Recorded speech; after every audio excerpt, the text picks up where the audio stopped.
이 넥타이 저희 엄마가 수놓으신 거. 소중한 사람이 준 겁니다.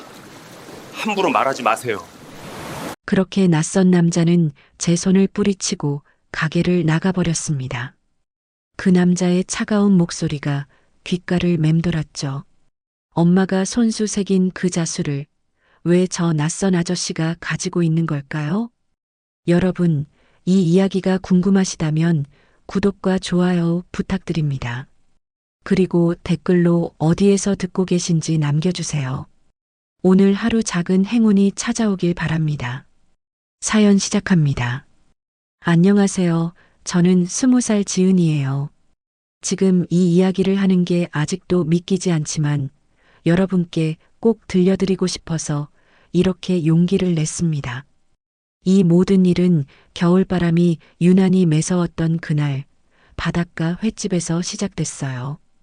그날따라 손님이 거의 없었던 횟집은 텅 비어 있었고 저는 주방 구석에 앉아 멍하니 창밖을 바라보고 있었죠. 파도 소리만 들리는 고요한 오후였어요. 낡은 시계 초침 소리만이 덩그러니 가게 안을 채우고 있었고 형광등은 지직거리는 소리를 내며 깜빡거렸습니다. 사장님은 장을 보러 나가셨고 저 혼자 가게를 지키고 있었어요. 창밖으로는 겨울 바다가 잿빛으로 일렁이고 있었죠. 매서운 바람에 간판이 삐걱거리는 소리가 귓가를 때렸습니다. 이런 날엔 손님이 올 리 없다는 걸 알고 있었지만 그래도 저는 자리를 지켜야 했어요. 아르바이트비가 절실했거든요. 엄마가 돌아가신 후 3년 저는 이 작은 바닷가 마을에서 혼자 살아가고 있었습니다. 친척도 없고 의지할 사람도 없었죠. 고등학교를 졸업하고 대학은 포기했어요. 학비를 낼 형편이 안 됐거든요. 대신 낮에는 편의점에서 저녁에는 이 횟집에서 일하며 근근히 생활비를 벌었습니다. 힘들었지만 그래도 버틸 수 있었던 건 엄마의 마지막 말씀 때문이었어요. 지은아, 힘들어도 포기하지 마. 진심을 다하면 언젠가 좋은 일이 생길 거야. 그 말을 믿으며 하루하루를 살아갔죠. 그때 갑자기 문이 열리는 소리가 들렸습니다. 문에 달린 종소리가 울렸어요. 찬바람과 함께 한 남자가 들어왔는데 그 사람은 이 동네 사람이 아니라는 게 한눈에 보였어요. 깔끔한 정장에 반짝이는 구두, 도시 냄새가 물씬 풍기는 중년 남자였죠. 이곳 단골들은 대부분 작업복 차림의 어부들이거나 후드티를 입은 청년들인데 이렇게 격식을 차린 사람은 처음이었어요. 그의 머리는 깔끔하게 넘겨져 있었고 손목에는 비싼 시계가 번쩍이고 있었습니다. 코트 깃을 여미는 그의 손가락에는 은색 반지가 끼워져 있었죠. 이 허름한 횟집과는 전혀 어울리지 않는 사람이었어요. 저는 황급히 일어나 앞치마를 매만지며 주문을 받으러 다가갔습니다. 어서 오세요. 주문 도와드릴까요? 남자는 무뚝뚝하게 고개를 끄덕이며 메뉴판을 훑어봤어요. 그의 표정은 굳어 있었고 어딘가 피곤해 보였습니다. 아마도 출장 중에 잠깐 들른 것 같았어요. 회 정식으로 주시고요. 소주도 한 병 주세요. 그의 목소리는 낮고 침착했습니다. 저는 주문을 받아 적으며 고개를 끄덕였어요. 그때였습니다. 제 시선이 그의 가슴팍에 머물렀죠. 정확히는 그가 메고 있던 넥타이였어요. 짙은 남색 바탕에 작은 금색 실로 수놓은 MJ라는 이니셜이 넥타이 끝자락에 새겨져 있었습니다. 심장이 쿵하고 내려앉는 느낌이었어요. 숨이 멎는 것 같았죠. 그 자수는 세상에 단 하나뿐이었거든요. 엄마가 생전에 손바느질로 정성스럽게 새겼던 그 자수였습니다. 엄마는 작은 양복점을 운영하셨는데 항상 손님들에게 특별한 마음을 담아 옷을 만들어 주셨어요. 특히 정말 소중한 손님에게는 이니셜을 직접 수놓아 주셨죠. 밤을 새워가며 금색 실로 한 땀 한 땀 정성껏 새기시던 엄마의 모습이 눈에 선했습니다. MJ는 엄마의 이름 김미정의 이니셜이었어요. 엄마가 돌아가신 지 벌써 3년이 지났지만 그 자수만큼은 절대 잊을 수 없었습니다. 엄마는 평생 단 3번만 그 자수를 새기셨어요. 첫 번째는 할아버지에게, 두 번째는 저에게, 그리고 세 번째는 정말 힘든 시기를 보내고 있는 어떤 분에게 희망을 주고 싶어서라고 하시며 밤새 작업하셨던 그 넥타이였습니다. 그게 누구인지는 끝내 말씀하지 않으셨죠. 그분이 다시 일어서는데 작은 도움이 되었으면 좋겠어. 진심은 언젠가 돌아오는 법이니까. 엄마의 그 말씀이 귓가에 생생하게 들렸어요. 손이 떨렸어요. 입술이 바짝바짝 말라왔죠. 주문서를 쥔 제 손이 부들부들 떨리고 있었습니다. 저기요. 제 목소리는 갈라져 있었습니다. 남자는 창밖을 바라보다가 천천히 고개를 돌려 저를 쳐다봤어요. 왜 그러죠? 그의 목소리는 차갑게 느껴졌습니다. 저는 침을 꿀꺽 삼키며 용기를 냈어요. 혹시 그 넥타이 어디서 사셨어요? 순간 남자의 표정이 굳었습니다. 그의 눈빛이 서늘하게 변했어요. 왜 그걸 묻죠? 남자의 목소리에 경계심이 묻어났습니다. 저는 다급하게 말을 이었어요. 그 자수요. MJ라고 새겨진 그 자수, 그게 정말 특별한 건데요. 남자는 넥타이 끝을 만지작거리며 저를 냉정하게 쳐다봤어요. 이건 나에게 중요한 사람이 준 겁니다. 함부로 묻지 마요. 그 말투는 단호했고 더 이상 대화할 의사가 없다는 듯 차갑게 느껴졌어요. 마치 선을 긋는 것 같았죠. 저는 할 말을 잃었습니다. 아니, 그게 아니라 제 엄마가. 말을 이으려 했지만 남자는 이미 자리에서 일어나고 있었어요. 주문은 취소하겠습니다. 그는 지갑에서 10,000원짜리 몇 장을 꺼내 테이블에 던지듯 놓더니 코트깃을 세우며 돌아섰어요. 잠깐만요. 제 말 좀 들어주세요. 저는 다급하게 그의 팔을 붙잡으려 했지만 남자는 빠르게 몸을 돌려 횟집 문을 박차고 나갔어요. 쾅! 문이 거칠게 닫히는 소리가 가게 안에 울렸습니다. 찬바람이 다시 한번 매섭게 밀려들어왔죠. 종소리가 허공에서 덜렁거렸고 저는 그 자리에 멍하니 서 있었습니다. 테이블 위에 놓인 돈만 바라보며 손을 부들부들 떨고 있었어요. 왜 저 사람이 엄마의 넥타이를 가지고 있는 거죠? 엄마는 분명 그 넥타이를 누군가에게 선물했다고 했어요. 그런데 왜 그 사람은 제 말을 듣지 않고 떠나버린 걸까요? 왜 그렇게 차갑게 반응했을까요? 혹시 엄마와 안 좋은 일이 있었던 걸까요? 머릿속이 복잡했어요. 가슴이 답답하고 숨이 제대로 쉬어지지 않았습니다. 저는 테이블에 앉아 한참을 그렇게 있었어요. 창밖으로는 해가 지고 있었고 바다는 점점 더 어두운 회색빛으로 변해가고 있었습니다. 사장님이 돌아오셨을 때 저는 아무 말도 하지 못했어요. 오늘 손님 없었어? 네, 한 분 오셨는데 주문 안 하시고 가셨어요. 사장님은 고개를 끄덕이며 주방으로 들어가셨죠.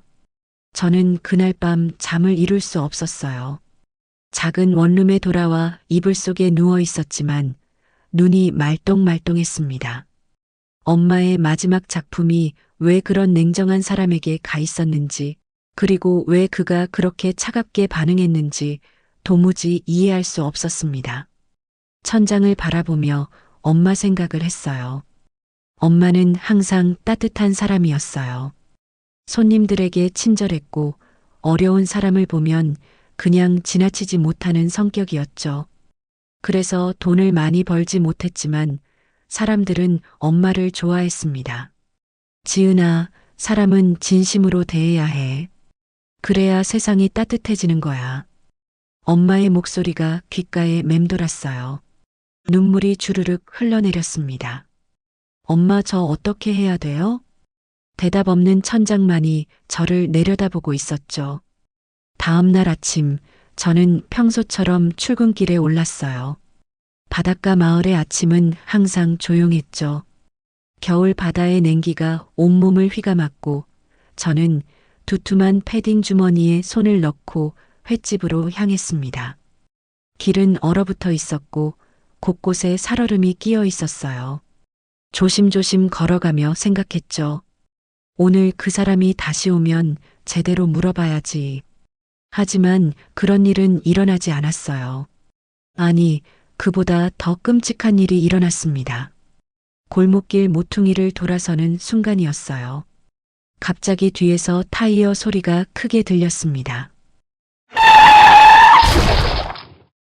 저는 본능적으로 뒤를 돌아봤죠. 하얀 승용차 한 대가 미끄러지듯 제 쪽으로 돌진하고 있었어요. 얼어붙은 도로 위에서 차가 제동을 제대로 걸지 못하고 있었던 거예요. 운전자의 당황한 얼굴이 유리창 너머로 보였습니다. 아! 저는 비명을 지르며 옆으로 몸을 날렸습니다. 하지만 늦었어요. 차의 앞부분이 제 몸을 거세게 스치고 지나갔고 저는 그대로 바닥에 나뒹굴며 쓰러졌습니다. 쾅! 둔탁한 소리와 함께 제 왼쪽 팔에 찢어지는 듯한 고통이 몰려왔어요. 뼈가 부러지는 소리가 선명하게 들렸습니다. 비명이 목구멍에서 터져 나왔어요. 눈앞이 하얘지면서 정신이 아득해졌습니다. 아가씨, 괜찮아요? 정신 차려요. 운전자의 다급한 목소리가 들렸지만 저는 그저 차가운 아스팔트 위에 누운 채 하늘만 바라볼 수밖에 없었어요. 겨울 하늘은 너무나 차갑고 회색빛이었죠. 구름 사이로 희미한 햇살이 새어나오고 있었습니다. 119 불렀어요. 조금만 참아요. 주변에 사람들이 모여들었어요. 누군가가 제 손을 잡아주었고 누군가는 코트를 벗어 제 몸 위에 덮어주었습니다. 하지만 저는 아무것도 느낄 수 없었어요. 팔에서 느껴지는 고통이 너무 커서 다른 건 아무것도 느낄 수 없었죠. 엄마. 저는 가늘게 중얼거렸습니다. 그리고 정신을 잃었어요. 눈을 떴을 때 저는 병원 침대 위에 누워 있었습니다. 새하얀 천장과 소독약 냄새가 코를 찔렀어요. 제 왼쪽 팔은 깁스로 단단히 감겨 있었고 링거가 손등에 꽂혀 있었습니다. 정신 드셨어요? 간호사 선생님이 다가와 부드럽게 물으셨어요. 저는 고개를 끄덕였습니다. 다행히 큰 부상은 아니에요. 팔이 부러졌지만 깨끗하게 부러져서 수술 없이 회복할 수 있어요. 간호사 선생님의 말을 듣고 있었지만 머릿속은 텅 비어 있었어요. 이제 어떡하지? 일을 못하면 생활비는 어떻게 벌죠? 병원비는 또 얼마나 나올까요? 불안감이 밀려왔습니다. 그날 이후 제 인생은 완전히 달라졌습니다. 아니, 달라질 수밖에 없었죠. 그때까지는 몰랐습니다. 그 남자가 다시 제 앞에 나타날 거라는 것을, 그리고 그가 엄마의 은인이었다는 충격적인 진실을 알게 될 거라는 것을 말이에요. 김미정, 지은, 설마 그 아이가? 박 회장의 손은 오래된 명함을 쥔 채 떨리고 있었습니다. 20년 전 그 따뜻했던 손길이 지금 병원 침대에 누워있는 그 소녀와 연결되어 있다는 사실을 믿을 수 없었죠. 그는 서울로 돌아온 후에도 그날의 일이 머릿속을 떠나지 않았어요. 횟집에서 만난 그 소녀의 떨리는 목소리, 넥타이를 바라보던 그 절박한 눈빛이 자꾸만 뇌리를 스쳤습니다. 이건 나에게 중요한 사람이 준 겁니다. 함부로 묻지 마요. 자신이 내뱉었던 그 차가운 말이 가슴을 찔렀어요. 왜 그렇게 냉정하게 굴었을까요? 사실 그는 알고 있었습니다. 두려웠던 거예요. 만약 그 소녀가 정말 김미정과 관련된 사람이라면 20년 전 자신이 저지른 일들을 마주해야 했으니까요. 백상그룹 본사 회장실, 거대한 유리창 너머로 서울의 야경이 펼쳐져 있었어요. 박 회장은 혼자 남은 사무실에서 위스키 잔을 기울이고 있었습니다. 책상 서랍 깊숙한 곳에서 꺼낸 낡은 명함 한 장이 그의 앞에 놓여 있었죠. MJ 양복점 마이너스 김미정. 명함의 모서리는 닳아 있었고 세월의 흔적이 고스란히 남아 있었어요. 그는 명함을 쓰다듬으며 20년 전을 떠올렸습니다. 그때 그는 한창 사업을 키우던 젊은 사업가였어요. 아직 백상그룹이라는 이름도 없던 시절, 작은 무역회사를 운영하며 성공을 향해 달려가던 때였죠. 그리고 그때 김미정을 만났습니다. 작은 양복점을 운영하던 그녀는 소박하지만 따뜻한 사람이었어요. 처음엔 단순히 양복을 맞추러 갔던 거였는데 그녀의 손길에는 묘한 온기가 있었습니다. 이 원단이 회장님께 더 잘 어울릴 것 같아요. 조금 비싸지만 오래 입으실 수 있을 거예요. 그녀는 항상 진심으로 조언해 주었고 박 회장은 어느새 그녀의 양복점을 자주 찾게 됐죠. 그리고 시간이 흐르며 둘 사이에는 말로 표현할 수 없는 감정이 싹 텄습니다. 도연 씨, 오늘 미팅은 어떻게 됐어요? 덕분에 계약 성사됐어요. 미정 씨가 만들어준 양복 덕분인 것 같아요. 에이, 그건 도연 씨 실력이죠. 그녀의 미소는 따뜻했고 그는 그 미소에 점점 빠져들었어요. 하지만 그들의 사랑은 오래가지 못했습니다. 박 회장의 집안에서 강력하게 반대했거든요. 내가 누구랑 결혼하든 상관없지만 그 여자만은 안 된다. 아버지의 목소리가 회장실에 울려 퍼졌던 그날을 생생히 기억했어요. 코딱지만한 양복점 주인이라고? 그것도 대학도 못 나온 여자라며? 우리 집안 체면이 말이 아니게 되겠구나. 어머니도 마찬가지였습니다. 도연아, 내가 지금 회사를 키우려면 좋은 집안과 혼맥을 쌓아야 해. 그 여자와는 미래가 없어.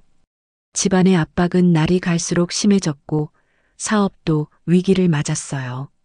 당시 큰 투자를 유치하려던 박 회장에게 투자자가 조건을 내걸었던 겁니다.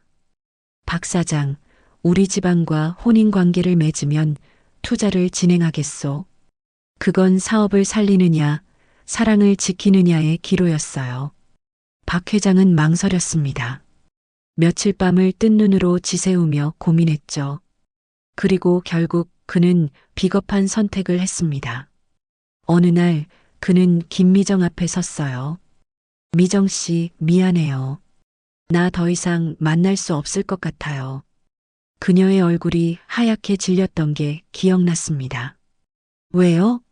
무슨 일이 있어요? 집안에서 반대가 심해요. 그리고 사업도 지금 포기하면 모든 게 물거품이 돼요. 김미정은 한참을 그를 바라보더니 조용히 고개를 끄덕였어요. 알겠어요. 도연 씨의 꿈을 응원할게요. 그녀는 울지 않았습니다. 그저 담담하게 웃으며 말했죠.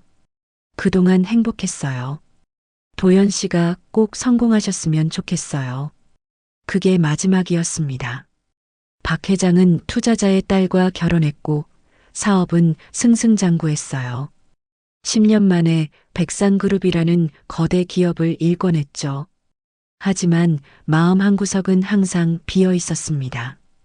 그리고 몇 년 후 우연히 김미정의 양복점을 다시 찾았을 때 그곳은 이미 문을 닫은 상태였어요. 아, 여기요?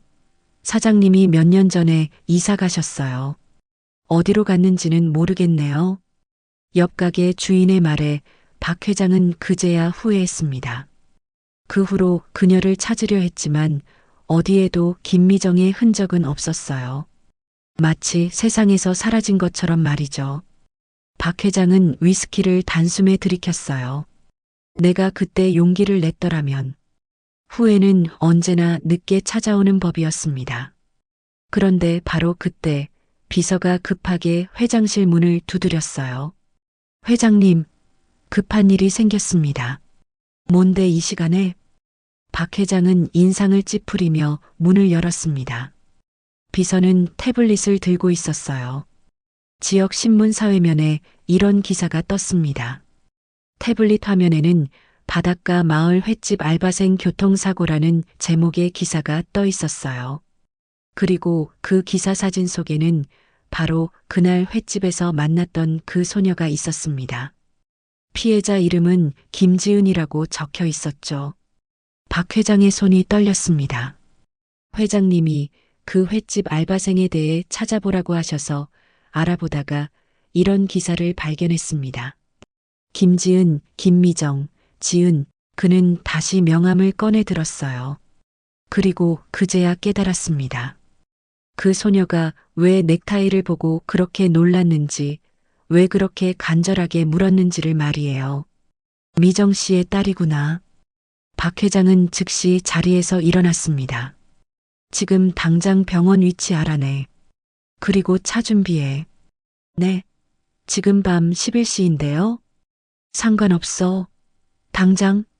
박 회장의 목소리는 다급했어요. 20년 전 저지른 잘못을 이제라도 바로잡아야 한다는 생각뿐이었습니다. 차는 밤새 달렸습니다. 서울에서 바닷가 마을까지는 꽤 먼 거리였지만 박 회장은 한숨도 자지 않았어요. 창밖으로 스쳐 지나가는 가로등 불빛을 바라보며 생각했죠. 미정 씨, 이제라도 당신의 따뜻함을 갚을 수 있을까요? 다음 날 이른 아침, 박 회장은 병원에 도착했습니다. 간호사에게 김지은의 병실을 물어보고 천천히 복도를 걸어갔어요. 병실 앞에 섰을 때 그는 한참을 망설였습니다. 손이 떨렸고 심장이 두근거렸어요. 뭐라고 말해야 하지? 그는 깊게 숨을 들이쉬고 조심스럽게 문을 두드렸습니다. 실례합니다. 문이 열리고 침대에 누워있던 소녀와 눈이 마주쳤어요. 그녀의 왼팔은 깁스로 감겨 있었고 얼굴은 창백했습니다. 당신은? 지은의 목소리는 떨리고 있었어요. 박 회장은 천천히 안으로 들어가 과일 바구니를 놓았습니다. 놀라셨죠? 저를 기억하시나요? 지은은 고개를 끄덕였어요. 어떻게 저를 찾으셨어요? 신문에서 사고 기사를 봤습니다. 사진 속 당신이 그날 횟집에서 만난 그 소녀더군요. 박 회장의 목소리는 떨리고 있었습니다. 그날 제가 너무 무례하게 굴었습니다. 진심으로 사과드립니다. 지은은 아무 말도 하지 못했어요. 왜 이 사람이 여기까지 찾아온 걸까요? 박 회장은 침대 옆 의자에 앉으며 천천히 넥타이를 풀기 시작했습니다. 그 익숙한 남색 넥타이, MJ 자수가 새겨진 그 넥타이였죠. 이건 당신 어머니가 제게 준 겁니다. 그 말에 지은은 숨이 멎는 줄 알았어요. 엄마를 아세요? 목소리는 간신히 나왔습니다. 박 회장은 고개를 끄덕였어요. 김미정 씨, MJ 양복점을 운영하시던 분 맞죠? 눈물이 핑 돌았습니다. 어떻게 엄마를 아시는 거예요? 박 회장은 넥타이를 조심스럽게 침대 위에 올려놓으며 입을 열었습니다. 제 이름은 박도연입니다. 지금은 백상그룹이라는 회사의 회장이지만 그는 잠시 말을 멈추고 먼 곳을 바라봤어요. 당신 어머니는 제게 정말 소중한 분이셨습니다. 지은은 숨죽이며 그의 말을 들었어요.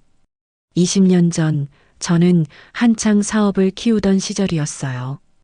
당신 어머니의 양복점에서 옷을 맞추며 자주 뵙게 됐죠.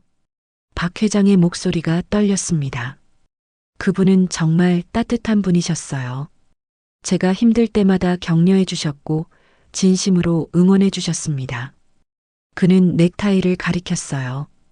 이 넥타이는 제가 가장 중요한 계약을 앞두고 있을 때 어머니께서 직접 만들어 주신 겁니다. 지은의 눈에서 눈물이 흘러내렸어요. 밤을 새워 MJ 자수를 새겨주시면서 이렇게 말씀하셨죠. 박 회장의 목소리가 가늘어졌습니다. 이 자수가 당신에게 행운을 가져다 줄 거예요. 제 마음을 담아 새긴 거니까요. 지은은 넥타이를 향해 떨리는 손을 뻗었어요. 금색 실로 정성스럽게 수놓은 MJ 글자가 희미한 병실 조명 아래 반짝였습니다. 그 넥타이를 메고 계약을 했고 대성공이었어요. 그게 제 인생의 전환점이 됐죠. 박 회장은 주머니에서 낡은 명함을 꺼냈습니다.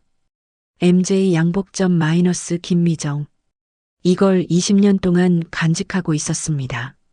언젠가 다시 찾아뵙고 제대로 감사 인사를 드리고 싶었거든요. 그는 눈시울을 붉혔어요. 하지만 몇 년 전 양복점을 찾아갔을 때는 이미 문을 닫은 상태였어요. 그 후로 어디에서도 어머니를 찾을 수 없었습니다. 지은은 목이 메어 말이 나오지 않았어요. 엄마는 3년 전에 돌아가셨어요. 박 회장의 얼굴이 굳어졌습니다. 과로 때문이었어요. 손님들 옷 만드느라 밤낮 없이 일하시다가 심장이 안 좋아지셨는데도 계속 일하셨거든요. 지은의 목소리는 떨렸습니다. 마지막까지도 누군가를 위해 옷을 만들고 계셨어요. 진심을 다하면 언젠가 좋은 일이 생긴다고 믿으시면서요. 박 회장은 두 손으로 얼굴을 감쌌어요. 제가 진작에 찾아뵀어야 했는데 그의 어깨가 떨렸습니다. 침묵이 흘렀어요.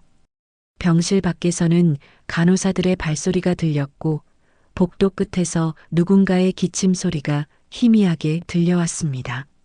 하지만 엄마는 항상 말씀하셨어요. 지은이 눈물을 닦으며 말했습니다. 진심은 결국 돌아온다. 내가 준 따뜻함이 언젠가 누군가를 통해 다시 돌아올 거야. 박 회장은 천천히 고개를 들었어요. 그의 눈에도 눈물이 맺혀 있었습니다. 그 말씀이 맞았습니다. 이제야 그 진심을 돌려드릴 차례네요. 그는 자리에서 일어나 깊게 허리를 숙였어요. 지은 씨, 제가 당신을 돕고 싶습니다. 아니, 도와야만 합니다. 지은은 당황했어요. 아니에요, 괜찮아요. 저는 혼자서도 아닙니다. 박 회장의 목소리는 단호했습니다. 이건 제가 당신 어머니께 갚지 못한 빚입니다. 제발 그 기회를 주세요. 그는 명함 한 장을 꺼내 침대 위에 놓았어요. 퇴원하시면 제게 연락 주세요. 당신의 미래를 위해 제가 할 수 있는 모든 걸 하겠습니다. 박 회장은 한 번 더 깊게 고개를 숙이고 병실을 나갔습니다. 지은은 그의 명함과 넥타이를 번갈아 바라봤어요. 백상그룹 회장 박도현. 화려한 금박 글씨가 명함 위에서 빛나고 있었습니다. 그날 밤 지은은 엄마의 넥타이를 가슴에 꼭 안고 잠들었어요. 엄마의 따뜻한 체온이 아직도 남아있는 것 같았습니다. 하지만 그때는 몰랐죠. 박 회장이 단순히 은인의 딸을 돕고 싶어 하는 게 아니라는 것을, 그리고 그가 품고 있는 20년 묵은 비밀이 곧 드러날 거라는 것을 말이에요. 도연 씨, 당신이 그 여자한테서 받은 게 뭔데 이렇게까지 하는 거예요? 박 회장의 아내 최서영이 차갑게 물었습니다. 백상그룹 본사 회장실, 그녀는 남편의 책상 앞에 서서 팔짱을 끼고 있었어요. 당신이 무슨 자선사업가도 아니고 횟집 알바생 하나 돕겠다고 직접 병원까지 찾아간다는 게 말이 되나요? 박 회장은 서류에서 눈을 떼지 않고 대답했습니다. 그 아이 어머니가 나에게 은혜를 베푼 분이야. 당연히 보답해야지. 은혜? 20년도 더 된 일을 지금 와서? 최서영의 목소리에 날이 서 있었어요. 당신 혹시 그 여자랑 무슨 관계였던 거 아니에요? 박 회장의 손이 멈췄습니다. 무슨 소리야? 그냥 양복을 맞춰주신 분일 뿐이야. 그래요? 그럼 왜 20년 동안 그 명함을 간직하고 있었어요? 왜 그렇게 그 여자를 찾으려고 했던 거예요? 최서영은 남편의 서랍을 가리켰습니다.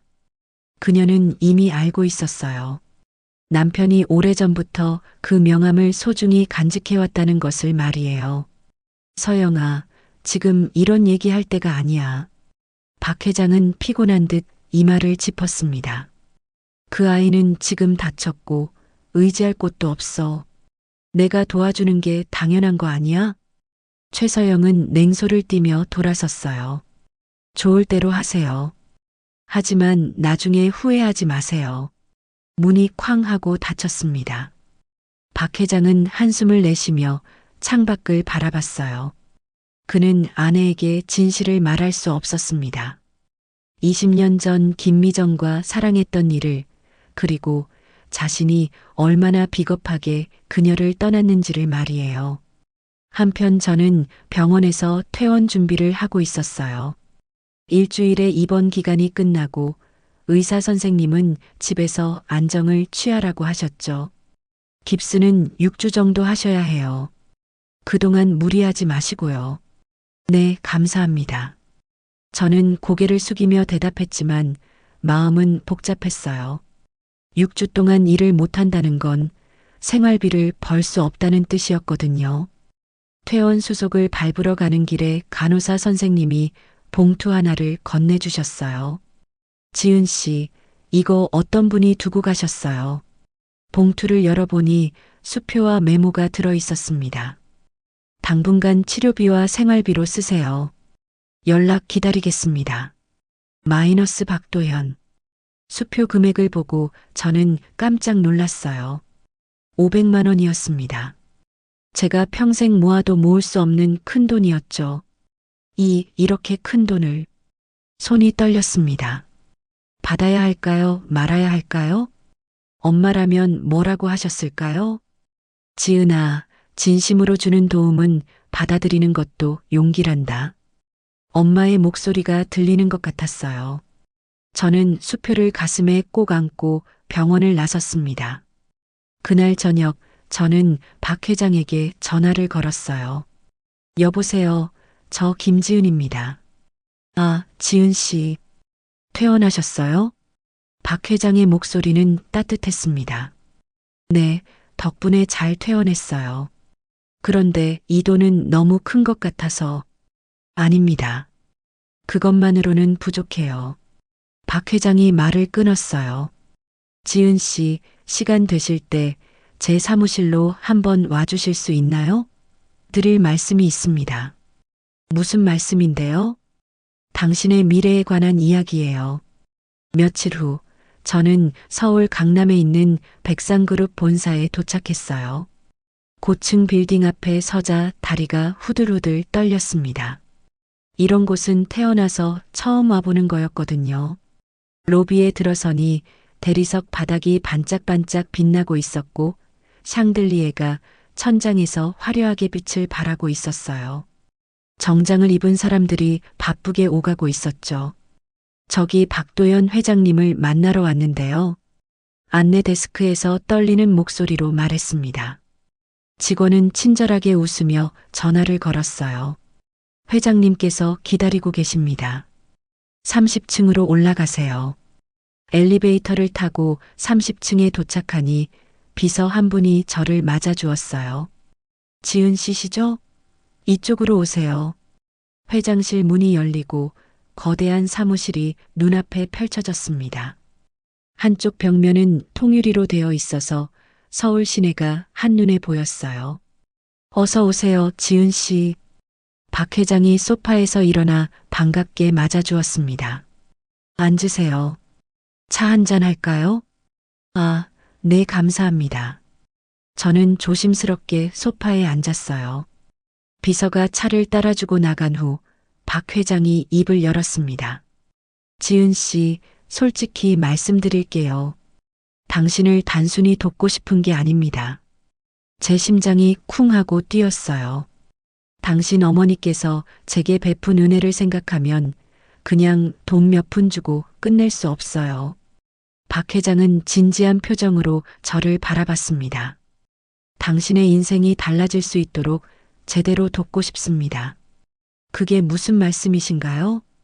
학교 보내드리고 싶어요. 대학교요. 저는 깜짝 놀라 눈이 휘둥그레졌습니다.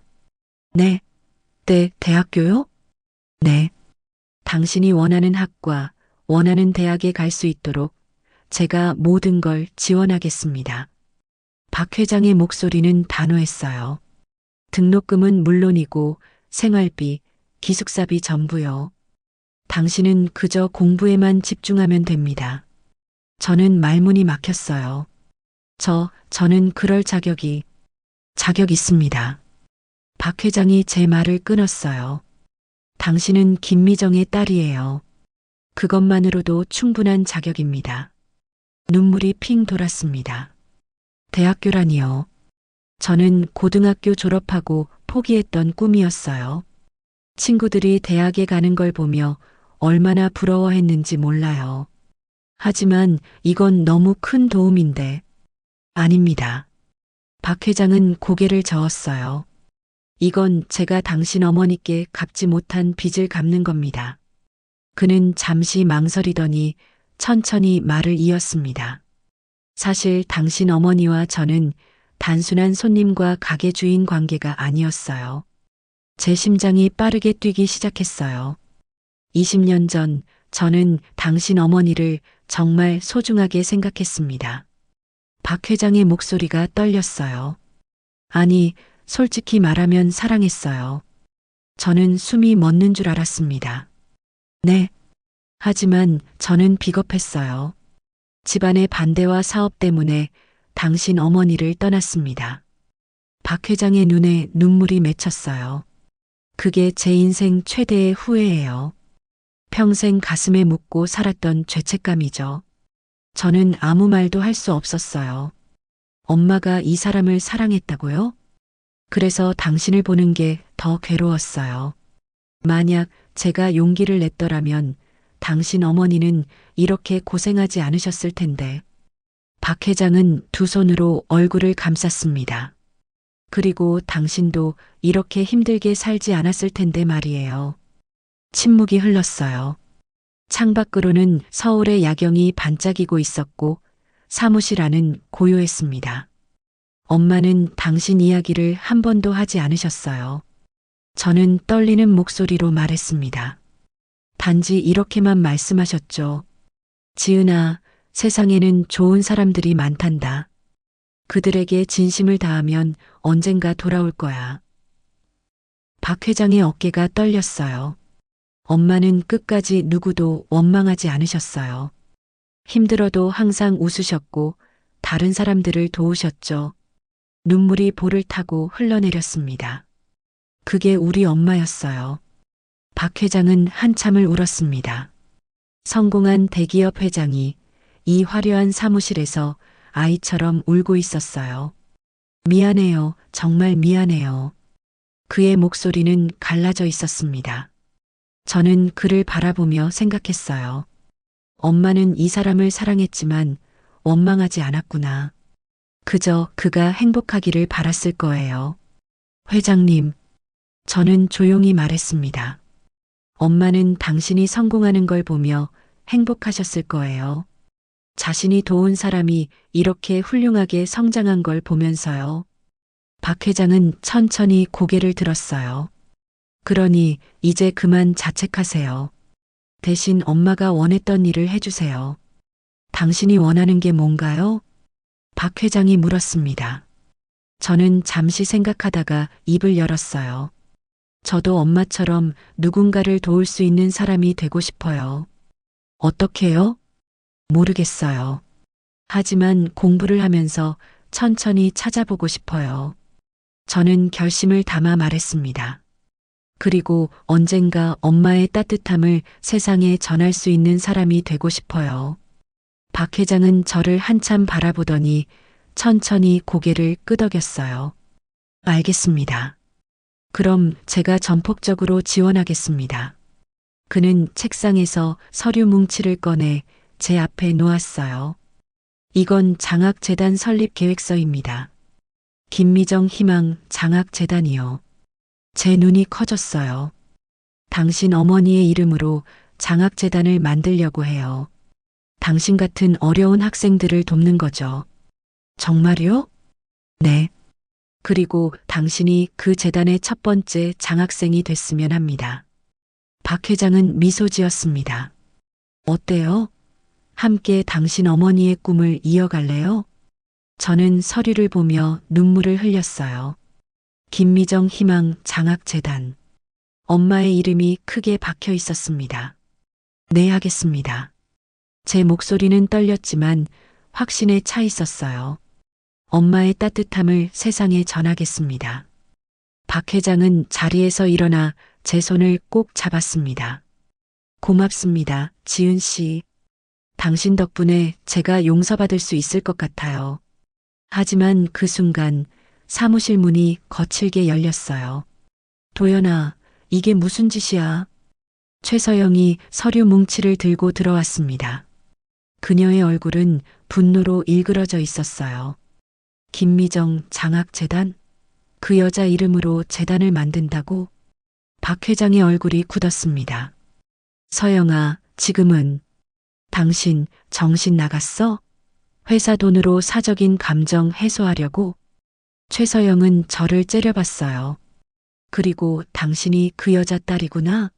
엄마가 못다한 일을 딸이 마저 하려는 거야? 무슨 소리예요? 박 회장이 소리쳤습니다. 지금 당장 나가요. 난 안 나가. 이 여자부터 내보내. 최서영이 제 팔을 잡아당겼어요. 으악! 깁스한 팔이 부딪히며 고통이 밀려왔습니다. 그만해. 박 회장이 아내의 손을 뿌리쳤어요. 당신 지금 미쳤어? 두 사람은 서로를 노려보며 서 있었어요. 저는 그 사이에서 숨도 제대로 쉴 수 없었습니다. 그때 최서영이 차갑게 웃으며 말했어요. 좋아. 그럼 이 여자가 정말 누군지 알아야겠네. 그녀는 가방에서 서류 봉투를 꺼냈습니다. 난 이미 조사했어. 김미정이 누구고 이 여자가 누군지 다 알아냈다고. 박 회장의 얼굴이 하얗게 질렸어요. 뭐라고? 최서영은 서류를 책상에 던졌습니다. 김지은, 생년월일 2004년 11월 3일. 아버지 미상. 그녀는 저를 똑바로 쳐다보며 말했어요. 근데 재밌는 게 뭔지 알아? 이 아이가 태어난 게 정확히 당신이 김미정과 헤어진 지 9개월 후라는 거야.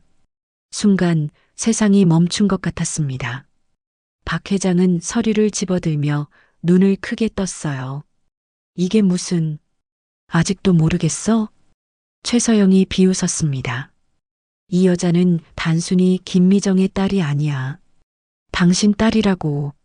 그 말에 저는 그 자리에 주저앉고 말았습니다. 아빠라니? 설마 박 회장님이? 안 돼, 거짓말이야. 제 목소리는 떨리고 있었어요. 박 회장도 서류를 떨어뜨리며 뒷걸음질 쳤습니다. 미정이가 임신을. 그는 비틀거리며 소파에 주저앉았어요. 내가 떠날 때 아이를 가졌다는 걸 말하지 않았구나. 그의 목소리는 갈라져 있었습니다. 침묵이 흘렀어요. 무거운 숨막히는 침묵이었죠. 그때까지는 몰랐습니다.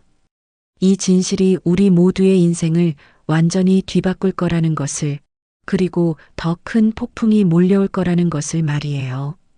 거짓말이에요. 이건 거짓말이에요. 저는 바닥에 주저앉은 채 고개를 저었습니다. 손이 떨렸고 온몸에 힘이 빠져나가는 것 같았어요. 제 아빠가 박도연 회장이라고요? 그럼 엄마는 왜 한 번도 말씀하지 않으셨던 걸까요? 왜 저를 혼자 키우시면서도 아빠 이야기를 단 한 번도 하지 않으셨던 걸까요? 지은 씨, 박 회장이 떨리는 목소리로 제 이름을 불렀어요. 그는 소파에 앉은 채 두 손으로 얼굴을 감싸고 있었습니다. 나는 정말 몰랐어요. 미정이가 임신했다는 걸. 그의 어깨가 떨렸어요. 만약 알았더라면 절대 떠나지 않았을 텐데. 최서영은 비웃으며 팔짱을 꼈습니다. 그래, 정말 그랬을 것 같아?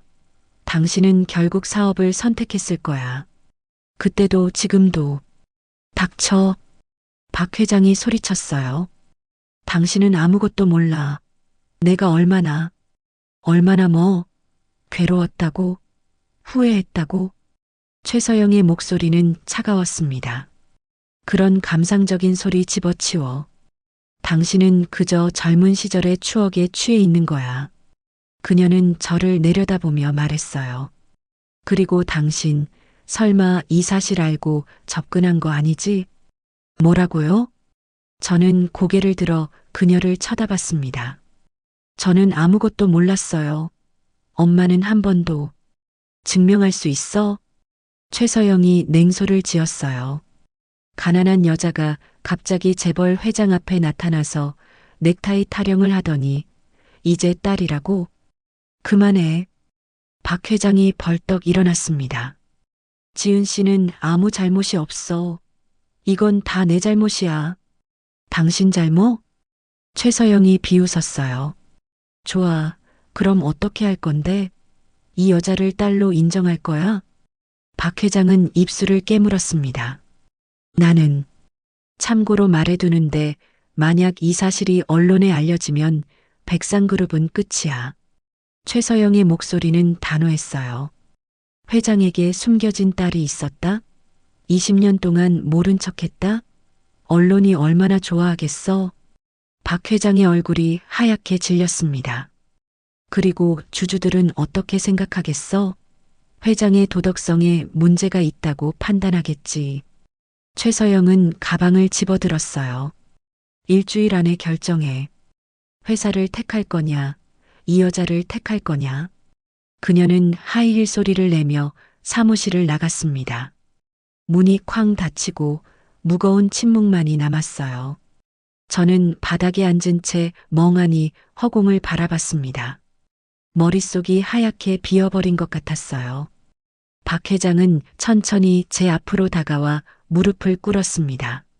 지은아. 그는 처음으로 제 이름을 그렇게 불렀어요. 미안해. 정말 정말 미안해. 눈물이 그의 볼을 타고 흘러내렸습니다. 내가 내 아빠인지도 모르고 20년 동안 너를 찾지도 못했어. 왜요? 제 목소리는 떨리고 있었어요. 왜 엄마는 말하지 않으신 걸까요? 제가 당신 딸이라는 걸요. 박 회장은 고개를 떨어뜨렸습니다. 아마도 나를 지키려고 했을 거야. 무슨 뜻이에요? 미정이는 알고 있었을 거야. 내가 얼마나 힘들게 사업을 일으키고 있었는지를 말이야. 박 회장의 목소리가 갈라졌어요. 만약 임신 사실을 알렸다면 나는 모든 걸 포기하고 그녀에게 갔을 거야. 하지만 그러면 사업은 망했겠지. 그는 주먹을 쥐었습니다. 그래서 미정이는 혼자 감당하기로 한 거야. 나를 위해서. 저는 눈물을 흘리며 말했어요. 엄마는 끝까지 당신을 사랑했던 거네요. 그래, 그 위대한 사랑을 나는 전혀 몰랐어. 박 회장은 두 손으로 제 손을 잡았습니다. 지은아, 이제라도 내가 아빠 역할을 할 수 있게 해줄래? 저는 그의 손을 바라봤어요. 따뜻했지만 낯선 손이었습니다. 저는 모르겠어요. 솔직한 제 마음이었어요. 갑자기 아빠가 생겼다는 게 믿기지 않아요. 그리고 저는 사무실을 둘러봤습니다. 이 모든 게 너무 낯설고 무서워요. 박 회장은 고개를 끄덕였어요. 천천히 생각해. 나는 기다릴게. 그날 저는 박 회장의 기사가 운전하는 차를 타고 바닷가 마을로 돌아왔어요. 창밖으로 스쳐 지나가는 풍경들을 보며 생각했습니다. 제 인생이 하루아침에 완전히 바뀌어 버렸어요. 아침엔 횟집 알바생이었는데 저녁엔 재벌 회장의 딸이 됐다니요. 작은 원룸에 도착했을 때 저는 엄마의 유품 상자를 꺼냈습니다. 먼지가 쌓인 상자를 열자 오래된 사진들과 편지들이 나왔어요. 그중 낡은 다이어리 하나가 눈에 띄었습니다. 엄마의 일기장이었어요. 떨리는 손으로 펼쳐보니 20년 전 날짜가 적혀 있었습니다. 2004년 2월 14일. 오늘 도연이에게 작별을 고했다. 내 뱃속에는 우리의 아이가 있지만 차마 말할 수 없었다. 그는 지금 너무나 중요한 시기를 보내고 있다. 내가 말하면 그는 모든 걸 포기할 것이다. 그럴 수는 없다. 나는 혼자서라도 이 아이를 잘 키울 것이다. 그리고 언젠가 이 아이가 자랑스러운 사람이 되면 그때 도연이에게 보여주고 싶다. 눈물이 주르륵 흘러내렸습니다. 엄마 혼자 얼마나 힘드셨을까요? 다음 장을 넘겼어요. 2004년 11월 3일. 지은이가 태어났다. 작고 예쁜 내 딸. 도연이를 닮았다. 눈이 특히 닮았다. 이 아이에게 아빠가 없다는 게 미안하지만 나는 최선을 다해 키울 것이다. 지은아, 엄마가 너를 정말 사랑한단다. 저는 일기장을 가슴에 꼭 안았습니다. 엄마, 저 어떻게 해야 돼요? 대답은 없었지만 엄마의 체온이 느껴지는 것 같았어요. 며칠 후 예상치 못한 전화가 왔습니다. 지은 씨, 저 백상그룹 법무팀 이사 김성우라고 합니다. 네, 무슨 일이세요? 회장님께서 유언장을 작성하고 싶어 하십니다. 그런데 상속자 명단에 당신을 넣고 싶다고 하시는데요. 제 심장이 쿵 내려앉았어요. 상속자요? 네. 회장님의 법적 딸로 인정받고 재산의 일부를 상속받게 됩니다. 저는 그런 거 원하지 않는데요. 하지만 회장님께서 강력히 원하십니다. 한번 만나서 이야기하시는 게 좋을 것 같습니다. 전화를 끊고 나니 머리가 복잡했어요. 재산? 상속? 저는 그런 거 필요 없었어요. 그저 엄마가 그리웠고 평범하게 살고 싶었을 뿐이었는데 그때 초인종이 울렸습니다. 문을 열자 최서영이 서 있었어요. 뭐 하러 오신 거예요? 저는 당황했습니다. 최서영은 선글라스를 벗으며 안으로 들어왔어요. 이야기 좀 하자. 그녀는 소파에 앉으며 다리를 꼬았습니다. 간단히 말할게. 당신이 사라져줬으면 좋겠어. 네. 백상그룹에서 도연이 인생에서 완전히 사라져달라고. 최서영의 목소리는 차갑게 가라앉아 있었어요. 그 대가로 10억을 주겠어. 저는 눈이 커졌습니다. 10억이요? 그래. 그 돈이면 평생 편하게 살 수 있잖아. 대학도 가고 집도 사고. 최서영은 수표 뭉치를 테이블에 던졌어요. 지금 사인만 하면 이 돈은 당신 거야. 대신 도연이를 다시는 만나지 마. 딸이라고 주장하지도 마. 저는 수표를 바라봤습니다. 10억이라는 돈은 제가 평생 벌어도 벌 수 없는 큰 돈이었어요. 하지만 싫어요. 저는 고개를 저었습니다. 이 돈 필요 없어요. 최서영의 눈빛이 날카로워졌어요. 뭐라고? 저는 돈 때문에 박 회장님을 찾아간 게 아니에요. 제 목소리는 떨렸지만 단호했습니다. 그냥 엄마의 넥타이가 왜 그분에게 있었는지 궁금했을 뿐이에요. 지금 나한테 감동적인 이야기 하려는 거야? 최서영이 비웃었어요. 세상이 그렇게 아름답지 않아. 결국 다 돈이야. 당신은 그렇게 생각할지 몰라도 저는 아니에요. 저는 수표를 그녀 쪽으로 밀었습니다. 가져가세요. 최서영의 얼굴이 일그러졌어요. 후회할 거야. 그녀는 수표를 집어들고 일어섰습니다. 도연이랑 가까워지면 질수록 당신은 더 큰 상처를 받게 될 거야. 무슨 뜻이에요? 그 사람은 결국 회사를 선택할 거야. 20년 전에도 그랬고 지금도 마찬가지야. 최서영은 선글라스를 다시 쓰며 문 쪽으로 걸어갔어요. 당신이 아무리 딸이라고 해도 백상그룹보다 소중할 순 없어. 문이 닫히고 저는 그 자리에 멍하니 서 있었습니다. 정말 그럴까요? 박 회장님은 결국 저를 버릴까요?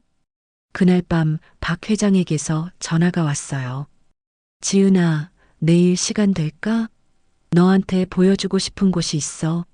어디요? 내 엄마의 첫 양복점이 있던 자리야. 같이 가자. 저는 잠시 망설이다가 대답했습니다. 네, 가겠습니다. 다음 날 박 회장과 저는 서울 외곽의 낡은 골목길을 걷고 있었어요. 오래된 건물들 사이로 MJ 양복점이라고 쓰인 간판의 흔적이 희미하게 남아 있었습니다. 여기가 엄마의 가게였어요? 그래. 20년 전 이곳에서 나는 내 엄마를 만났어. 박 회장은 가게 앞에 서서 눈을 감았어요. 이 문을 열고 들어갔을 때 미정이가 웃으며 맞아줬던 게 기억나. 그는 천천히 눈을 떴습니다. 지은아, 나는 내 엄마에게 용서받을 수 없을 거야. 하지만 너한테만큼은 좋은 아빠가 되고 싶어. 저는 그를 바라봤어요. 하지만 회장님은 백상그룹이 있잖아요. 저 때문에 모든 걸 잃을 수도 있어요. 상관없어. 박 회장의 목소리는 단호했습니다. 20년 전에는 사업을 선택했지만 이번에는 널 선택할 거야. 정말요? 그래. 내가 원한다면 당장 기자회견을 열어서 세상에 알릴 수도 있어. 그는 제 손을 꼭 잡았습니다. 지은아, 나한테 아빠 될 기회를 줘. 제발. 저는 그의 눈을 바라봤어요. 진심이 담겨 있었습니다. 20년 동안 품고 살았던 후회와 미안함, 그리고 이제야 찾은 딸에 대한 사랑이 느껴졌어요. 저도 아빠라고 불러보고 싶어요. 제 목소리는 떨렸습니다. 하지만 무서워요. 이 모든 게 꿈이 아닐까, 다시 혼자가 되는 건 아닐까? 박 회장은 저를 꼭 안아주었습니다. 안 그럴 거야. 이번엔 절대 놓지 않을 거야. 우리는 그렇게 한참을 서 있었어요. 하지만 그때까지는 몰랐습니다. 최서영이 이미 언론사에 연락을 했다는 것을, 그리고 다음 날 아침이면 모든 것이 세상에 알려질 거라는 것을 말이에요. 속보입니다. 백상그룹 박도연 회장에게 20년간 숨겨진 딸이 있었다는 사실이 밝혀졌습니다. 아침 뉴스 앵커의 목소리가 TV에서 울려 퍼졌어요. 저는 원룸 침대에 앉아 멍하니 화면을 바라보고 있었습니다. 박 회장은 20년 전 양복점 주인 김모 씨와의 사이에서 딸을 낳았으나 이 사실을 알지 못한 채 다른 여성과 결혼한 것으로 알려졌습니다. 화면에는 제 얼굴이 모자이크 처리된 채 나오고 있었어요. 그리고 엄마의 양복점 사진, 박 회장의 젊은 시절 사진들이 차례로 보도됐습니다. 현재 백상그룹 주가는 개장과 동시에 급락하고 있으며 주주들은 긴급 이사회 소집을 요구하고 있습니다. 핸드폰이 미친 듯이 울렸어요. 모르는 번호들에서 계속 전화가 걸려왔습니다. 여보세요, 데일리 뉴스인데요. 김지은 씨 맞으시죠? 아, 아니에요.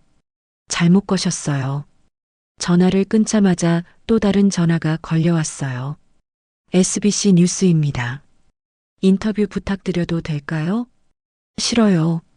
저는 전화기를 던져버렸습니다. 이게 뭐죠? 왜 제 인생이 이렇게 됐죠? 저는 그저 엄마의 넥타이가 궁금했을 뿐인데 어느새 전국적인 스캔들의 중심이 돼버렸어요. 초인종이 요란하게 울렸습니다. 김지은 씨, 문 좀 열어주세요. 한마디만 해주세요. 문 밖에서 기자들의 목소리가 들렸어요. 저는 두 손으로 귀를 막고 구석에 웅크렸습니다. 제발 제발 그만 좀 해요. 그때 핸드폰에 박 회장의 전화가 떴어요. 떨리는 손으로 전화를 받았습니다. 지은아, 괜찮아? 박 회장의 목소리는 다급했어요. 지금 당장 기사 보내줄게. 안전한 곳으로 모시라고 했어. 왜 이렇게 된 거예요? 누가 언론에 알린 거예요? 제 목소리는 떨리고 있었습니다. 박 회장은 잠시 침묵하다가 대답했어요. 서영이야, 내 아내가 언론사에 제보했어. 뭐라고요? 미안해, 지은아. 내가 막지 못했어. 박 회장의 목소리에는 분노와 자책감이 섞여 있었어요. 지금 집에서 나와. 기사가 데리러 갈 거야. 당분간 안전한 곳에 있어야 해. 저는 그냥 집에 있고 싶어요. 안 돼. 기자들이 너를 가만두지 않을 거야. 박 회장의 목소리는 단호했습니다. 제발 아빠 말 좀 들어줘. 아빠라는 단어에 제 가슴이 뜨거워졌어요. 알겠어요. 나갈게요. 30분 후 검은색 승용차가 원룸 뒷문에 도착했어요.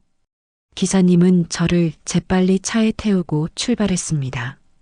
기자들이 뒤따라왔지만 기사님의 능숙한 운전 솜씨로 따돌릴 수 있었죠. 어디로 가는 거예요? 회장님 별장입니다. 거기서 당분간 지내시면 됩니다. 차는 서울을 벗어나 교회로 향했어요. 1시간쯤 달렸을까 고급스러운 주택가에 도착했습니다. 높은 담장으로 둘러싸인 저택 앞에서 차가 멈췄어요. 여기가 회장님의 개인 별장입니다. 아무도 모르는 곳이니 안전합니다. 별장 안으로 들어가니 박 회장이 현관에서 저를 기다리고 있었어요. 지은아. 그는 달려와 저를 꼭 안아주었습니다. 놀랐지? 무서웠지? 저는 그의 품에서 울음을 터뜨렸어요. 왜 이렇게 된 거예요? 저는 그냥 조용히 살고 싶었는데. 미안해, 다 내 잘못이야. 박 회장은 제 등을 쓰다듬어 주었습니다. 거실로 들어가자 넓은 공간에 고급스러운 가구들이 놓여 있었어요. 통유리 창문 너머로는 정원이 보였고 그 너머로 산이 펼쳐져 있었습니다. 여기서 당분간 지내. 내가 원하는 대로 쉬면 돼. 박 회장이 소파에 앉으며 말했어요. 하지만 회사는 어떡해요? 뉴스에서 주가가 떨어졌다고. 신경 쓰지 마. 박 회장은 손을 저었습니다. 회사 일은 내가 알아서 할게. 너는 내 걱정만 해. 그때 거실 문이 열리며 누군가 들어왔어요.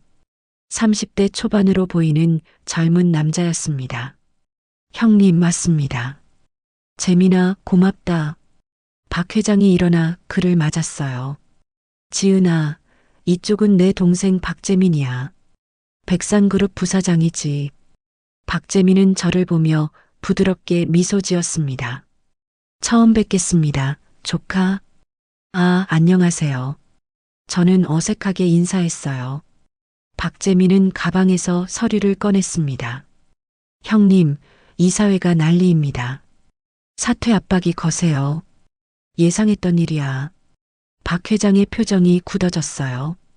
최서영은 뭐래? 따로 변호사를 선임했답니다.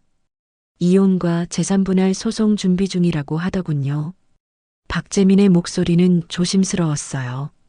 그리고 지은 씨에 대한 친자 확인 소송도 제기하겠다고 합니다. 뭐? 박 회장이 벌떡 일어났습니다. 내 딸이 확실한데 무슨 친자 확인이야. 형수님 측에서는 확실한 증거가 필요하다고 주장합니다. DNA 검사를 요구하고 있어요. 저는 두 사람의 대화를 들으며 점점 작아지는 기분이 들었어요. 제가 진짜 박 회장님의 딸이 맞을까요? 만약 아니라면 어떡하죠? 지은아. 박 회장이 제 앞에 무릎을 꿇고 앉았어요. DNA 검사해도 될까? 그래야 내가 내 딸이라는 걸 법적으로 증명할 수 있어. 저는 떨리는 목소리로 대답했습니다. 만약 아니라면 어떡해요? 그럴 리 없어. 박 회장은 제 손을 꼭 잡았어요. 너는 미정이의 딸이고 내 딸이야. 그건 확실해. 하지만 지은아, 나를 믿어줘. 제발. 그의 눈빛은 간절했습니다. 저는 천천히 고개를 끄덕였어요. 알겠어요. 검사 받을게요. 며칠 후 은밀하게 DNA 검사가 진행됐어요. 병원 VIP실에서 체열을 하고 검사 결과는 일주일 후에 나온다고 했습니다. 그 일주일은 제 인생에서 가장 긴 시간이었어요. 별장에서 TV를 틀면 온통 저와 박 회장님에 대한 뉴스뿐이었습니다. 백상그룹 위기설, 박도연 회장 사퇴 압박 거세져, 숨겨진 딸 논란, 재벌가의 추악한 민낯, 최서영 여사, 이혼 소송 제기 천문학적 위자료 요구, 저는 TV를 꺼버렸어요. 모든 게 제 잘못 같았습니다. 제가 그날 횟집에서 넥타이에 대해 묻지 않았다면 이런 일은 없었겠죠. 박 회장님도 회사를 잃지 않았을 거고 제 평범한 일상도 깨지지 않았을 거예요. 밤마다 저는 엄마의 일기장을 읽었어요. 지은아, 내가 이 글을 읽을 때쯤이면 엄마는 아마 곁에 없을 거야. 미안해. 더 오래 함께 있지 못해서. 하지만 한 가지만 기억해줘. 진심은 결국 돌아온다는 것. 내 아빠는 좋은 사람이야. 단지 어려운 선택을 해야 했을 뿐이지. 언젠가 너희가 만나게 된다면 그를 원망하지 말아줘. 그리고 내가 가진 따뜻함으로 세상을 조금 더 나은 곳으로 만들어줘. 그게 엄마의 소원이야. 눈물이 종이 위에 뚝뚝 떨어졌습니다. 엄마 저 잘하고 있는 거 맞죠? 일주일 후 드디어 DNA 검사 결과가 나왔어요. 박재민이 봉투를 들고 별장에 도착했습니다. 저와 박 회장은 거실에서 그를 기다리고 있었어요. 형님, 지은 씨. 박재민의 얼굴에 미소가 번졌습니다. 축하드립니다. 그는 서류를 펼쳐 보였어요. 99.99% 일치합니다. 지은 씨는 확실히 형님의 친딸입니다. 그 순간 세상이 멈춘 것 같았어요. 박 회장은 저를 바라보며 눈물을 흘렸습니다. 지은아, 넌 정말 내 딸이야. 저도 눈물이 멈추지 않았어요. 아빠, 처음으로 그렇게 불렀습니다. 박 회장은 저를 꼭 안아주었어요. 미안해, 20년 동안 곁에 없어서 미안해. 내가 힘들 때 함께하지 못해서 미안해. 이제 괜찮아요. 이제 아빠가 생겼으니까요. 우리는 한참을 그렇게 안고 있었습니다. 박재민도 옆에서 눈시울을 붉히고 있었어요. 형님, 그런데 이제 주주총회를 어떻게 하시겠습니까? 박재민이 조심스럽게 물었어요. 내일이 마지막 날입니다. 결정을 내리셔야 해요. 박 회장은 창밖을 바라봤습니다. 재민아, 내일 주주총회에서 내가 직접 발표할 게 있어. 무슨 말씀이신지. 회장직에서 물러나겠어. 박재민의 얼굴이 굳었어요. 형님, 그건 안 됩니다. 아니야. 이게 맞는 길이야. 박 회장은 제 손을 잡았어요. 20년 전에 나는 사업을 선택했어. 그래서 미정이를 잃었고 지은이와 함께할 시간도 잃었지. 그의 목소리는 단호했습니다. 이번에는 다른 선택을 할 거야. 내 딸을 선택할 거야. 하지만 회사는 너한테 맡기면 돼. 넌 나보다 더 훌륭한 경영자가 될 수 있어. 박 회장은 박재민의 어깨를 두드렸어요. 그리고 지은이가 성인이 되면 내 지분의 일부를 물려줄 거야. 언젠가 이 아이도 백상그룹의 일원이 될 수 있도록. 아빠, 저는 눈물을 흘리며 말했어요. 저 때문에 이렇게까지 하시면 안 돼요. 아니야, 지은아. 박 회장이 제 얼굴을 마주 봤어요. 이건 나를 위한 선택이기도 해. 나는 이제 진짜 중요한 게 뭔지 알았어. 그는 미소 지었습니다. 돈도 명예도 아니야. 사랑하는 사람과 함께하는 시간이 가장 소중한 거야. 다음 날 백상그룹 본사 대회의실에서 주주총회가 열렸습니다. 수백 명의 주주들과 임원들, 그리고 수십 명의 기자들이 모여 있었어요. 박 회장은 단상에 올라섰고 저는 맨 앞줄에 앉아 있었습니다. 최서영도 반대편 자리에 앉아 차갑게 미소 짓고 있었어요. 신사숙녀 여러분, 오늘 이 자리에 서게 되어 감사합니다. 박 회장의 목소리가 회의실에 울려 퍼졌어요. 저는 20년 동안 백상그룹을 이끌어왔습니다. 작은 무역회사에서 시작해 국내 10대 기업으로 성장시켰죠. 주주들이 박수를 쳤습니다. 하지만 그 과정에서 저는 정말 중요한 것들을 잃었습니다. 박 회장은 저를 바라봤어요. 사랑하는 사람, 그리고 제 딸을 말입니다. 회의실이 술렁거렸어요. 여러분도 아시다시피 최근 제 과거가 알려졌습니다. 20년 전 제가 사랑했던 여인, 그리고 그녀와의 사이에서 태어난 딸 말입니다. 박 회장의 목소리가 떨렸어요. 그때 저는 사업을 선택했습니다. 사랑보다 성공을 택했죠. 그는 눈물을 닦았습니다. 그 결과 백상그룹은 성장했지만 저는 가장 소중한 것들을 잃었습니다. 박 회장은 서류를 꺼내 들었어요. 오늘 이 자리에서 발표합니다. 저는 백상그룹 회장직에서 물러나겠습니다. 회의실이 술렁거렸습니다. 대신 박재민 부사장을 차기 회장으로 추천합니다. 그는 저보다 더 훌륭한 경영자가 될 것입니다. 최서영이 자리에서 일어났어요. 잘 생각하셨네요. 당신이 물러나는 게 회사를 위해서도 좋아요. 그녀의 목소리는 차가웠습니다. 하지만 한 가지 조건이 있어요. 무슨 조건이죠? 그 여자 딸에게는 단 한 푼도 주지 마세요. 회사 지분도 재산도 일체 상속하지 마세요. 박 회장의 얼굴이 굳어졌어요.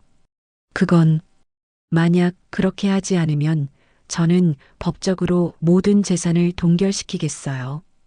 최서영의 눈빛은 냉혹했습니다. 당신이 선택하세요. 회사의 안정이냐, 그 여자 딸이냐. 침묵이 흘렀어요. 저는 자리에서 일어났습니다. 저는 아무것도 원하지 않아요. 모든 사람들이 저를 바라봤어요. 저는 돈도 지분도 필요 없어요. 그저 눈물이 흘러내렸습니다. 그저 아빠가 있다는 것만으로 충분해요. 박 회장의 눈에서도 눈물이 흘러내렸어요. 엄마는 평생 진심을 다해 사셨어요. 가난했지만 행복하셨죠. 제 목소리가 회의실에 울려 퍼졌습니다. 저도 엄마처럼 살고 싶어요. 돈이 아니라 진심으로요. 저는 박 회장을 바라봤어요. 아빠, 저는 괜찮아요. 회사 걱정하지 마세요. 박 회장은 단상에서 내려와 저를 꼭 안아주었습니다. 고맙다, 지은아, 정말 고맙다. 주주들 사이에서 박수가 터져 나왔어요. 처음엔 몇 명이었지만 점점 더 많은 사람들이 박수를 쳤습니다.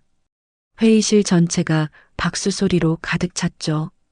그날 이후 많은 것들이 바뀌었어요. 박 회장은 회장직에서 물러났고 박재민이 새로운 회장이 됐습니다. 최서영과는 원만하게 이혼 합의를 했어요. 그녀는 재산의 절반을 받고 조용히 떠났습니다. 그리고 6개월 후 바닷가 마을의 새로운 가게가 문을 열었어요. MJ 바다식당 마이너스 김미정의 마음을 담다. 엄마의 이름을 딴 무료 급식소였습니다. 어려운 사람들, 특히 홀로 사는 어르신들과 청년들에게 따뜻한 식사를 제공하는 곳이었죠. 개업식 날 저는 앞치마를 두르고 주방에 서 있었어요. 박 회장도 옆에서 앞치마를 메고 있었습니다. 아빠, 양파 썰어주세요. 알았어, 딸. 우리는 함께 웃으며 요리를 했어요. 가게 문이 열리고 첫 손님들이 들어왔습니다. 어서 오세요. 제 목소리는 밝았습니다. 오늘 메뉴는 김치찌개랑 된장찌개예요. 손님들의 얼굴에 미소가 번졌어요. 박 회장은 저를 바라보며 말했습니다. 지은아, 너 엄마 정말 많이 닮았다. 정말요? 그래. 특히 웃는 모습이. 그는 엄마의 넥타이를 만지작거렸어요. 이제 그 넥타이는 액자에 넣어 가게 벽에 걸려 있었습니다. 진심은 결국 돌아온다. 마이너스 김미정. 저는 매일 아침 그 넥타이를 보며 다짐했어요. 엄마처럼 진심을 다해 살겠다고요. 그날 저녁 마지막 손님이 나가고 문을 닫을 때였어요. 박 회장이 작은 상자를 꺼냈습니다. 지은아, 이거 뭐예요? 상자를 열어보니 넥타이 핀이 들어 있었어요. 엄마의 자수를 본뜬 MJ 이니셜이 새겨진 금색 핀이었습니다. 이제 이 따뜻함을 세상에 전할 차례야. 박 회장이 미소 지었어요. 엄마의 마음을 우리가 함께 이어가는 거야. 저는 그 넥타이 핀을 받아들고 눈물을 흘렸습니다. 네, 아빠. 함께해요. 우리는 창밖을 바라봤어요. 바다 위로 해가 지고 있었고 붉은 노을이 하늘을 물들이고 있었습니다. 바닷바람이 부드럽게 스쳐 지나갔어요. 마치 엄마가 우리를 축복해주는 것 같았습니다. 엄마, 저 행복해요. 이제 아빠도 생겼고 엄마의 꿈도 이루고 있어요. 하늘을 올려다보며 속삭였습니다. 그리고 약속해요. 엄마가 그러셨던 것처럼 저도 누군가에게 희망이 될게요. 그날 이후 MJ 바다 식당은 마을의 명소가 됐어요. 많은 사람들이 찾아와 따뜻한 식사를 하고 이야기를 나눴습니다. 그리고 1년 후 박 회장과 저는 함께 김미정 희망 장학재단을 설립했어요. 어려운 환경의 청소년들에게 장학금을 주고 꿈을 지원하는 재단이었습니다. 저는 그 재단의 이사로 활동하며 대학에도 진학했어요. 사회복지학과에 입학해서 더 많은 사람들을 도울 수 있는 방법을 배웠죠. 어느 날 장학금 수여식에서 한 학생이 제게 말했어요. 누나, 저도 나중에 누나처럼 되고 싶어요. 도움을 받은 만큼 돌려주는 사람이요. 저는 그 학생의 손을 꼭 잡았습니다. 그래, 넌 분명 그렇게 될 거야. 진심은 결국 돌아오니까. 박 회장이 옆에서 미소 지으며 말했어요. 미정이가 정말 자랑스러워할 거야. 누구요? 엄마요? 아니, 너 말이야. 그는 제 머리를 쓰다듬었습니다. 넌 엄마보다 더 훌륭한 사람이 됐어. 아니에요. 저는 아직 멀었어요. 아니야. 넌 이미 충분히 훌륭해. 우리는 함께 웃었어요. 20년 전 엄마가 한 남자에게 넥타이를 건넸을 때는 몰랐겠죠. 그 작은 진심이 시간을 건너 어떤 기적을 만들어낼지 말이에요. 사랑하는 사람을 잃었지만 딸을 되찾은 남자. 아빠 없이 자랐지만 결국 아빠를 만난 딸. 그리고 그 둘이 함께 만들어가는 따뜻한 세상. 저는 매일 아침 거울을 보며 다짐해요. 오늘도 진심을 다하자. 엄마처럼 아빠처럼. 그리고 가슴에 MJ 넥타이 핀을 달고 세상으로 나갑니다. 엄마의 따뜻함을 세상에 전하기 위해서요.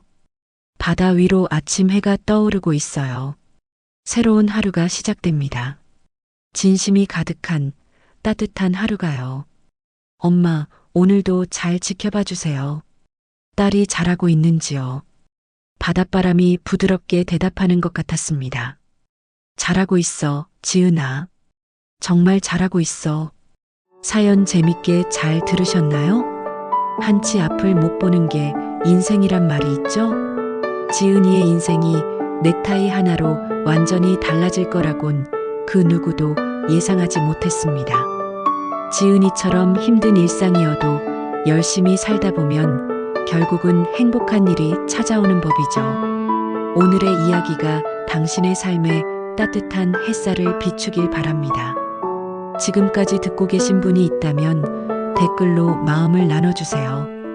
다음에도 깊이 있는 이야기로 찾아오겠습니다. 감사합니다.